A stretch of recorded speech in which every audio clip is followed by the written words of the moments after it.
কম বয়সে বিয়ে করলে আমার মনে হয় সবচেয়ে বড় লাভ এটাই হয়, চোখের জিনা থেকে আমরা বেঁচে যাই, হাতের গুনাহ থেকে আমরা বেঁচে যাই, জিনার গুনাহ থেকে আমরা বেঁচে যাই, সমস্ত ব্যভিচার থেকে বেঁচে যায়। যুবক ভাই, এখন তোমার বয়স যদি 20 বছর হয় বিয়ে করে নিও, যদি 21 হয় করে নিও, বাট মানুষটা সঠিক হওয়া লাগবে। বিয়ের জন্য পারফেক্ট বয়স হচ্ছে তখন যখন জীবনের সঠিক মানুষ তুমি পাবে। কথা আমার সাথে বলতে হবে, কথা ঠিক আছে কিনা বলো।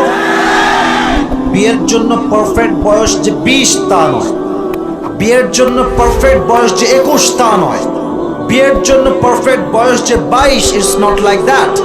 যতক্ষণ পর্যন্ত সঠিক মানুষ না পাবো, ভুলভাল মেয়েকে বিয়ে করলে নিজেও ধ্বংস হবা, পরিবারটাও ধ্বংস হয়ে যাবে। যুবক ভাই, বিয়ের জন্য পারফেক্ট এজ হচ্ছে নিজের মনের মতো একজন মানুষ খুঁজে পাওয়া। আর নিজের মনের মতো মানুষ তখনই পাওয়া যায় যখন মেয়েটা সৎ চরিত্রবান মেয়ে হয়।